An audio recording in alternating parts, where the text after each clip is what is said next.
నమో తస్స భగవతో అర్హతో సమ్మా సంబుద్ధస్స. ఇంతకుముందు మనం ఈ పఠించే సముపాదానికి సంబంధించి మాట్లాడుకుంటూ ఉన్నాము. దాంతోపాటు నిన్న పంచస్కందాల గురించి చెప్పుకున్నాము. అలాగే తృష్ణ కారణంగా ఉపాదానం కలుగుతుంది. ఈ ఉపాదానం గురించి 4 రకాల ఉపాదానాలు ఉంటాయని ఇంతకుముందు ఒకసారి చెప్పుకున్నాము. అయితే ఈ లౌకిక నామరూప ధర్మాల్లో ఉపాదానం పుట్టి పెరుగుతుంది.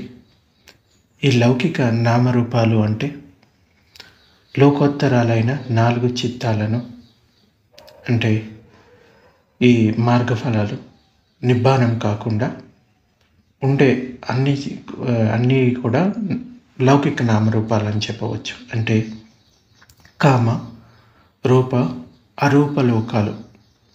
కామ అంటే జంతులోకం, మనుష్యలోకం, నరకలోకాలు, ఇవన్నీ కూడా కామలోకాల కిందకి వస్తాయి.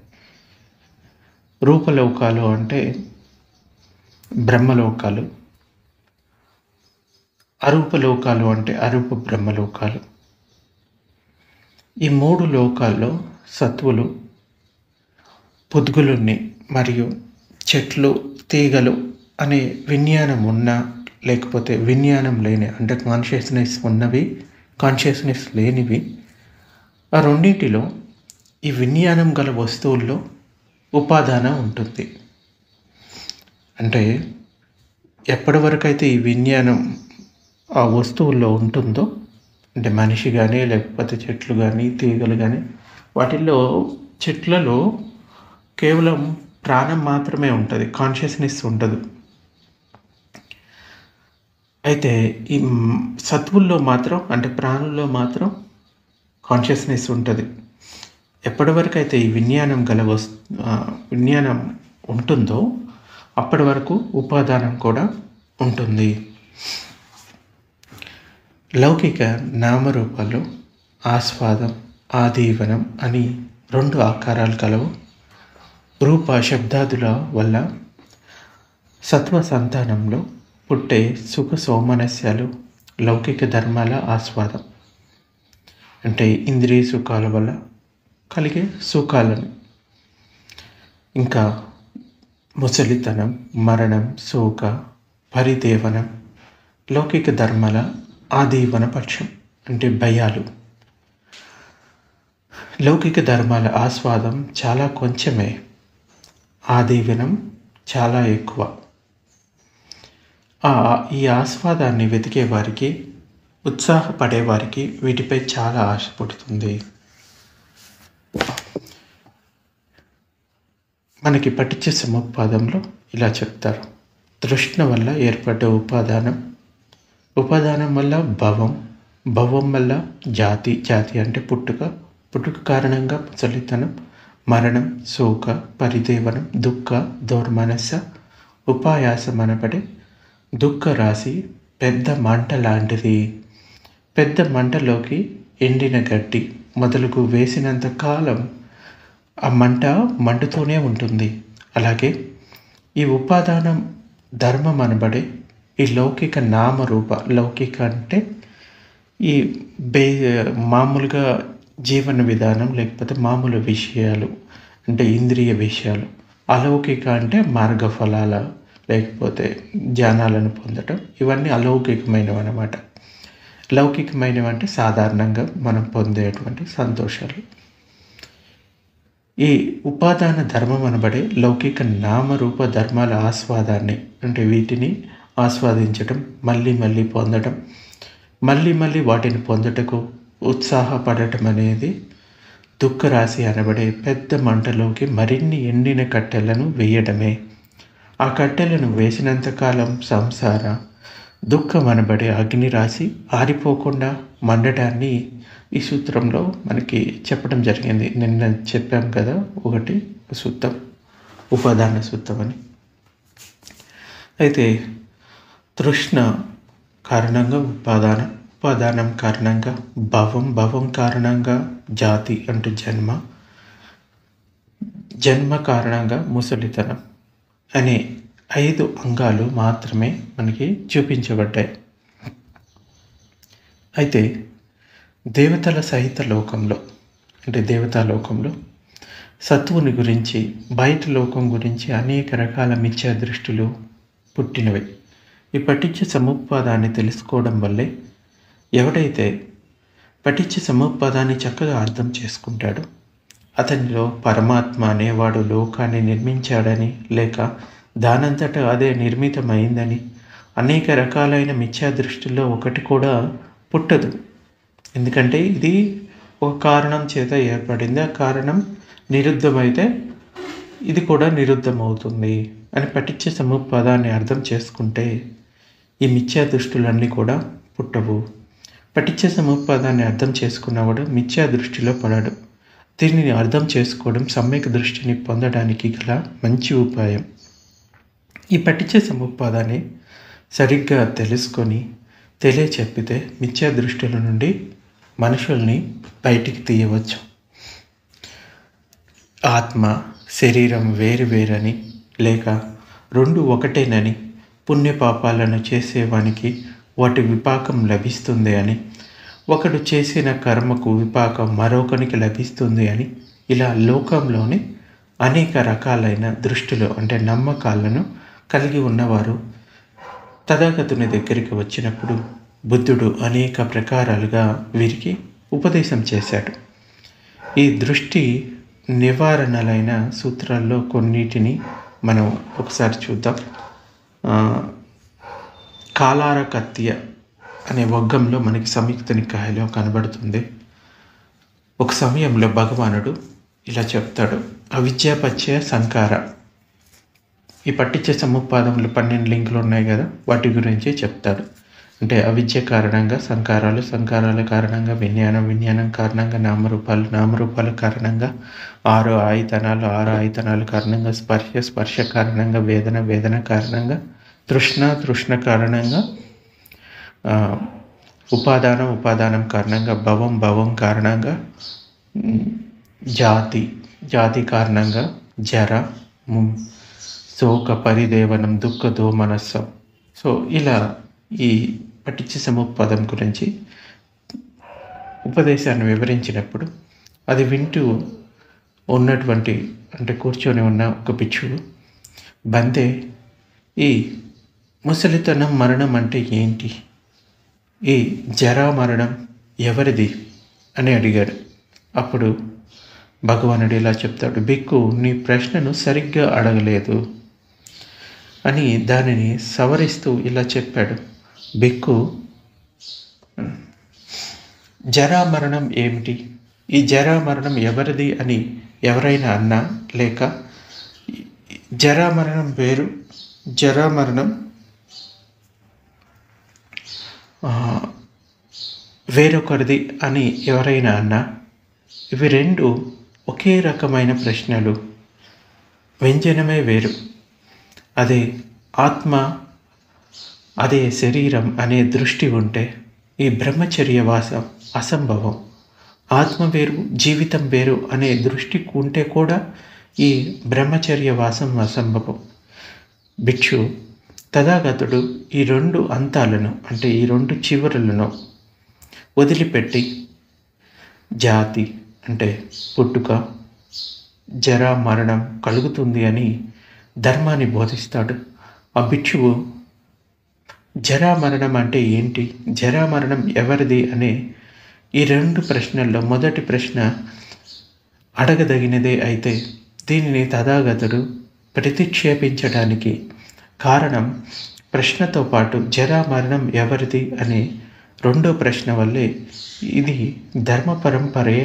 నిజంగా పుద్గులుడు అనేవాడు లేనందువల్ల జరా మరణం ఎవరిది అనే ప్రశ్న అడగదగిన ప్రశ్న కాదు.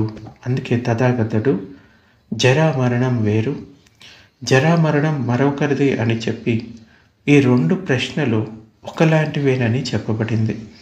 ఈ ప్రశ్నల్లో పుద్గుల దృష్టి ఉండటం వల్లనే బ్రహ్మచర్య వాసం అంటే లోకోత్తర మార్గాన్ని పొందుటకు చేయవలసింది చేయటం. ఈ ఆత్మ, శరీరం ఒకటే అని భావించేవాడు జీవం అనబడే ఆత్మ నష్టమైనప్పుడు శరీరం నష్టమవుతుంది అని, శరీరం నష్టమైనప్పుడు ఆత్మ నష్టమవుతుంది అని గ్రహిస్తాడు. ఈ దృష్టి అనుసారం మరణానంతరం సత్వుడు ఉండడు. దీనినే ఉచ్ఛేద దృష్టి అంటారు. అంటే పుట్టుకతోటే ఈ శరీరం వచ్చింది, పుట్టుక తర్వాత ఇంకా ఈ శరీరం ఉండదు అని. సంస్కారాలు పుట్టి సంస్కారాలే నిరుద్ధం అవుతాయనేది బుద్ధ శాసనం యొక్క సమ్యక్ దృష్టి అనబడుతుంది. అంటే బుద్ధుడి బోధనలు ఈ సంస్కారాలు ఉండటం వల్లే ఇంకొక పుట్టుక జరిగింది. అయితే లోకోత్తర మార్గచిత్తం అంటే సంస్కారాలు అనబడే పుట్టిగిడుతూ ఉండే నామరూపాల ధర్మ పరంపర నిరోధాన్ని కలిగించే ధర్మం. మరణానంతరం వాటంతటవే ఈ సంస్కార ధర్మ పరంపర నష్టమైపోయినట్లయితే ఈ లోకోత్తర మార్గ భావన అంటే ఈ ధ్యాన అభ్యాసం వల్ల ఫలమేమీ లేదు. ఈ ఆత్మ శరీరం ఒకటేనని దృష్టి ఉన్నప్పుడు ఈ బ్రహ్మచర్య వాసం చేయడం వ్యర్థమని చెప్పింది ఈ కారణంగానే. ఆత్మ వేరు శరీరం వేరు అని గ్రహించేవాడు శరీరం ఇలా నష్టమవుతుంది, కానీ ఆత్మ శాశ్వతమైంది, అమరమైంది. శరీరం నశించాక ఆత్మ పక్షిగూడు నుండి ఎగిరిపోయినట్లే పోతుంది అంటాడు.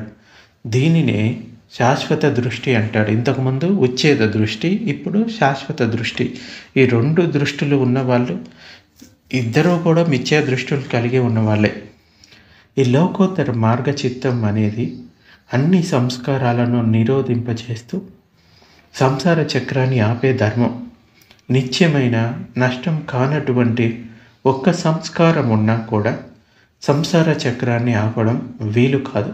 సంసార చక్రాన్ని ఆపడం వీలు కాకుంటే లోకోత్తర మార్గ భావన అంటే అభ్యాసం, ఈ ధ్యాన అభ్యాసం వల్ల ఫలం ఏముంటుంది?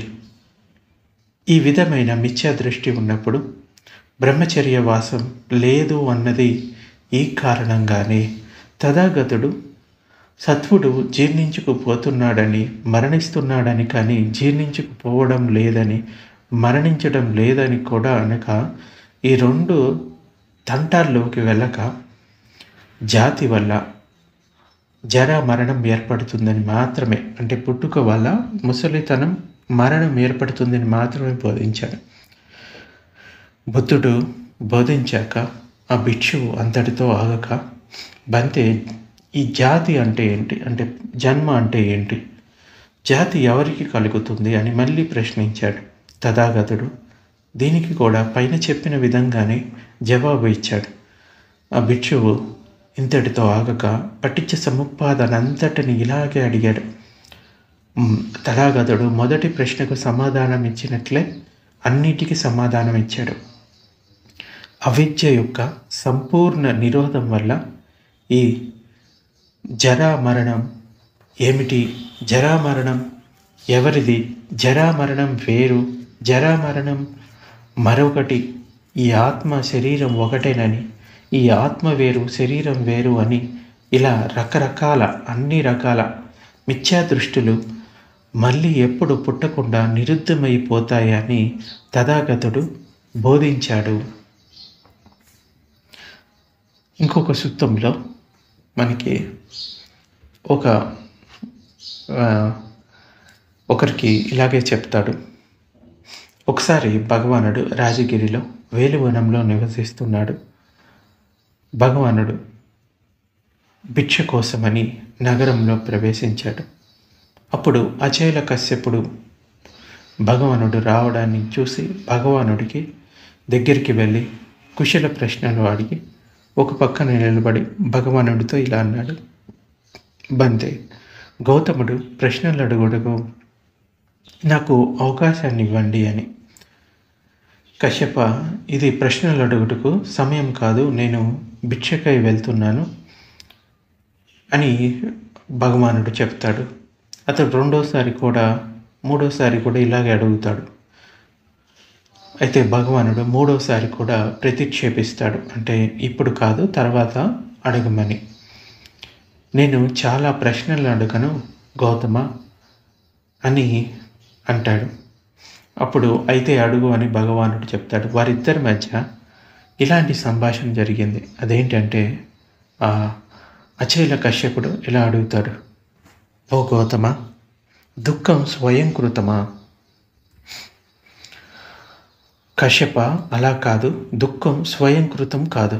మరి గౌతమ, అయితే ఈ దుఃఖం పరకృతమా, అంటే ఇతరుల వల్ల కలిగేదా? కశ్యప, అలా కూడా కాదు, దుఃఖం పరకృతం కూడా కాదు. అయితే గౌతమ, ఈ దుఃఖం స్వయంకృతము కాదు, పరకృతము కాదు. అవును కశ్యప, అలా కాదు, అలా అనకూడదు. మరైతే దుఃఖం అనేది లేదా అంటే కశ్యప, దుఃఖం అనేది లేదని అనకూడదు, దుఃఖం అనేది ఉంది. మరి గౌతమ, అయితే నీకు దుఃఖం తెలియదా, నీవు దుఃఖాన్ని చూడలేదా అంటే నేను కశ్యప దుఃఖాన్ని చూస్తాను, నాకు దుఃఖం తెలుసు అని చెప్తాడు. అయితే ఈ అచేల కశ్యపుడు అంటే వీళ్ళు ఆజీవకులుగా ఉంటారు, అంటే నగ్న పరివ్రాజకులు అని చెప్పవచ్చు. ఒక నగ్న పరివ్రాజకుడు, వేరొక సాంప్రదాయంలో ఉన్నవాడు ఈ అచేల కశ్యపుడు. అతడు ఈ దృష్టిని కలిగి ఉంటాడు, ఆత్మవాది అన్నమాట. అతడు ప్రశ్నలు అడగాలని కోరగానే అనుమతినివ్వక తథాగతుడు 2-3 సార్లు అడిగే వరకు ఊరుకున్నది అతడి అభిమానాన్ని అణిచివేయడానికే. అడగగానే సమాధానమిస్తే వారు దానిని గౌరవించరు, స్వీకరించరు. ఆలస్యంగానో మెల్లగానో చెప్తే దానిని వినాలనుకుంటారు. ఈ ఆత్మదృష్టి కలిగి ఉండే అతడి ప్రశ్నలు అడిగాడు. భగవానుడి కాలంలో భారతదేశంలో ఈ ఆత్మను గురించి, లోకాలను గురించి అనేక దృష్టులు, అనేక విశ్వాసాలు గల ఎంతోమంది శ్రమణులు ఉండేవారు. కొందరు నేను దుఃఖమని సత్వుడని, ఆత్మను అని గ్రహించేవారు. మరికొందరు ఈ దేవుడు లేక ఈశ్వరుడు దీనిని నిర్మించాడు అని అనుకునేవారు. మరికొందరు తాను మరియు ఇతరులు దీనిని నిర్మించారు అని గ్రహించేవారు.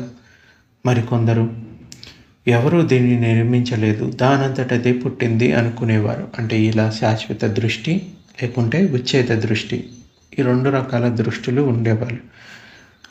అచేల కశ్యపుడు భగవానుడి అవగాహనను తెలుసుకోవడానికై ఈ ప్రశ్నలు అడిగాడు. అయితే ఈ సూత్రంలో దుఃఖం అంటే దుఃఖ వేదనే కాక ఈ సంసార దుఃఖము, ఈ పంచస్కంద దుఃఖము అని అర్థం చేసుకోవాలి.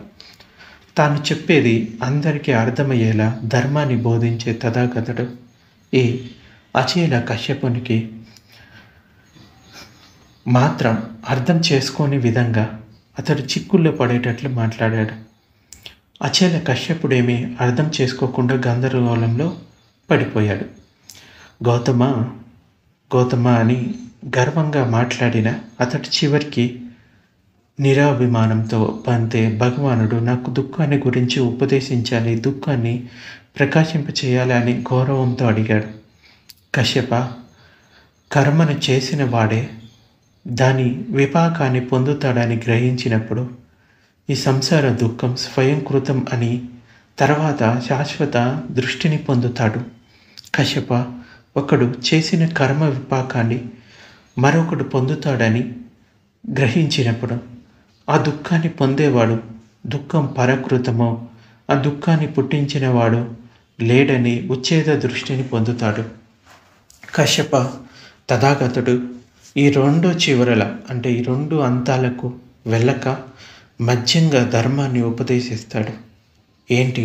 అవిద్య కారణంగా సంస్కారాలు, సంస్కారాల కారణంగా విజ్ఞానం, విజ్ఞానం కారణంగా నామరూపాలు, నామరూపాలు కారణంగా 6 ఆయతనాలు, 6 ఆయతనాల కారణంగా స్పర్శ, స్పర్శ కారణంగా వేదన, వేదన కారణంగా తృష్ణ, తృష్ణ కారణంగా ఈ ఉపాదానం, ఉపాదానం కారణంగా భావం, భావం కారణంగా జాతి, జర, ముసలితనం, ఇలా సంపూర్ణ దుఃఖ స్కందం ఏర్పడుతుంది. అవిద్య సంపూర్ణంగా నిరుద్ధమైనప్పుడు ఈ సంస్కారాలు ఇంకా సంపూర్ణ దుఃఖ రాశి నిరుద్ధం అవుతుంది. భగవానుడిలా ధర్మాన్ని ఉపదేశిస్తాడు. భగవానుడు ఈ పటిచ్చ సముపాదాన్ని బోధించగానే అది విన్న అచల కశ్యపుని మిథ్యా దృష్టి దూరమైంది. అతడు బుద్ధ శాసనంలో భిక్షుదీక్షను పొంది సర్వ క్లేశాలను నష్టం చేసుకొని అర్హంతుడయ్యాడు. ఇంకొక సూత్రంలో కూడా భగవానుడు ఇలా చెప్తాడు. భిక్షువులని సంబోధించి ఇలా చెప్తాడు. భిక్షువులారా, నేను తెలుసుకోవడం వల్ల, చూడటం వల్ల ఆశ్రవాల క్షయం జరుగుతుందని అంటాను. దేనిని తెలుసుకోవడం వల్ల? ఇది రూపం, ఇది రూపం యొక్క సముదయం, ఇది రూపం యొక్క నిరోధం. అలాగే ఇది వేదన, ఇది వేదన యొక్క సముదయం, ఇది వేదన యొక్క నిరోధం. ఇది సంజ్ఞ, ఇది సంజ్ఞ యొక్క అంటే సముదయం, ఇది సంజ్ఞ యొక్క నిరోధం. ఇవి సంస్కారాలు, ఈ సంస్కారాల యొక్క సముదయం, ఇది సంస్కారాల యొక్క నిరోధం. ఇది విజ్ఞానం, ఇది విజ్ఞానం యొక్క పుట్టుక, అంటే సముదయాన్నే పుట్టుక అంటారు. సముదయం ఇలా జరుగుతుంది, అలాగే ఈ విజ్ఞాన నిరోధం ఇలా జరుగుతుందని తెలుసుకునే వాని ఆశ్రవాలు నష్టమవుతాయి. అంటే ఈ పంచస్కందాల పుట్టుక ఇంకా నిరుద్ధం, గిట్టుక, ఈ రెండింటిని తెలుసుకునేవాడి ఆశ్రవాలు నష్టమవుతాయి. భిక్షువులారా, ఒకరి ఆశ్రవ క్షయం అనబడే అర్హంత ఫలాన్ని, అంటే క్షయ జ్ఞానం ప్రత్యవేక్షణ చేసే ఏ జ్ఞానం అయితే ఉందో అది కూడా కారణం వల్లే పుడుతుందని అంటాను, కారణం లేనిదని అనను. ఈ ఆశ్రవక్షయ జ్ఞానానికి ప్రత్యయం ఏమిటి? దాని పచ్చయ అర్హంత అనబడే విముక్తియే. ఆ విముక్తి కూడా పచ్చయాన్ని కలిగి ఉంటుంది. ఆ విముక్తికి కారణం ఏంటి? దాని పచ్చయం విరాగం అనబడే అర్హంత మార్గమని చెప్పాలి. దాని పచ్చయం నిబ్బిద్ధ జ్ఞానం అనబడే విపశ్యన జ్ఞానం. దాని పచ్చయం యథాభూత జ్ఞానం అనబడే ఈ సంస్కారాల యథార్థ స్వభావాన్ని తెలుసుకునే తరుణ విపశ్యన జ్ఞానం. దాని పచ్చయం సమాధి అని చెప్పాలి, దాని పచ్చయం సుఖం అని చెప్పాలి, దాని పచ్చయం ప్రశబ్ది అంటే ఈ శరీరం ఇంకా చిత్తం యొక్క శాంత భావం, దాని పచ్చయం ఈ ప్రీతి అంటే శారీరక చిత్తం యొక్క ఉల్లాసం, సంతోషం. దాని పచ్చయం ప్రమోదం అనబడే దుర్బల ప్రీతి అని చెప్పాలి. ఇంకా దాని పచ్చయం శ్రద్ధ అని చెప్పాలి, దాని పచ్చయం దుఃఖం అని చెప్పాలి, దాని పచ్చయం జాతి అంటే జన్మ అని చెప్పాలి, దాని పచ్చయం భవం అని చెప్పాలి, దాని పచ్చయం ఉపాదానం అని చెప్పాలి, దాని పచ్చయం తృష్ణ అని చెప్పాలి, దాని పచ్చయం వేదన అని చెప్పాలి, దాని పచ్చయం స్పర్శ అని చెప్పాలి, దాని పచ్చయం షడాయితనాలు అని చెప్పాలి. ఈ దాని పచ్చయం అంటే ఒక కారణం చేత ఇంకొకటి ఏర్పడుతుంది. దాని పచ్చయం నామరూపం అని చెప్పాలి, దాని పచ్చయం విజ్ఞానం అని చెప్పాలి, దాని పచ్చయం సంస్కారాలు అని చెప్పాలి, దాని పచ్చయం అవిద్య అని చెప్పాలి. భిక్షువులారా, ఇలా అవిద్య పచ్చయం వల్ల సంస్కారాలు ఏర్పడతాయి. ఇలా క్రమానుసారం ఈ విముక్తి అంటే కారణం వల్ల ఈ క్షయం అనబడే అర్హంత ఫలాన్ని ప్రత్యవేక్షణ చేసే జ్ఞానం పుడుతుంది. భిక్షువులారా, పర్వతాలపైన వర్షం కురిసినప్పుడు అక్కడి నుండి జలం కిందికి ప్రవహిస్తూ పర్వతాల్లో జలధారలను నీటితో నింపివేస్తుంది. అవి చిన్న గుంటలను, పెద్ద గుంటలను, ఇంకా ఆ తర్వాత చిన్న కాలువలను, ఆ తర్వాత పెద్ద కాలువలను, ఆ తర్వాత చిన్న నదులను, ఆ తర్వాత పెద్ద నదులను నింపివేస్తుంది. అలా నిండిన మహానదులు మహాసముద్రాన్ని నింపివేస్తాయి. అలాగే ఈ అవిద్య పచ్చయం అంటే ఈ అవిద్య కారణం వల్ల సంస్కారాల కారణంగా విజ్ఞానం కారణంగా నామరూపాలు, ఇలా ఈ క్రమం ఏదైతే ఉందో అది విముక్తి అనబడే అర్హంత ఫల పచ్చయం వల్ల అర్హంత ఫల ప్రత్యవేక్షణ జ్ఞానం పుడుతుంది. ఈ సూత్రంలో పఠించే సముపాదాంగాలు ఏంటి? అవిద్య, సంకారాలు, విజ్ఞానం, నామరూపం, షడాయితనాలు, పస్స అంటే స్పర్శ, వేదన, తృష్ణ, ఉపాదానం, భవం, జాతి, దుఃఖం, శ్రద్ధ, ప్రమోదం, ఇంకా ప్రీతి, ప్రశబ్ది, సుఖం, సమాధి, యథాభూత జ్ఞానం, నిబ్బిద్ధ అంటారు, విరాగం, విముక్తి, క్షయ జ్ఞానం, అని ఇలా 23 ఉన్నాయి. దీనిని పటిచ్చ సముత్పాదం అన్నది హేతుఫల పరంపర వల్లే. ఇది ఇంతకు ముందు చెప్పిన పటిచ్చ సముత్పాద చక్రం లాంటిది కాదు. ఈ పటిచ్చ సముత్పాదం వల్ల ఈ చక్రం నిరుద్ధమవుతుంది, అంటే ఈ సంస్కార చక్రం నిరుద్ధమవుతుంది. సో ఈ విధంగా ఎప్పుడైతే ఈ పటిచ్చ సముత్పాదాన్ని సంపూర్ణంగా అర్థం చేసుకుంటామో అప్పుడు మన లోపల ఈ జ్ఞానం అనేది పుడుతుంది.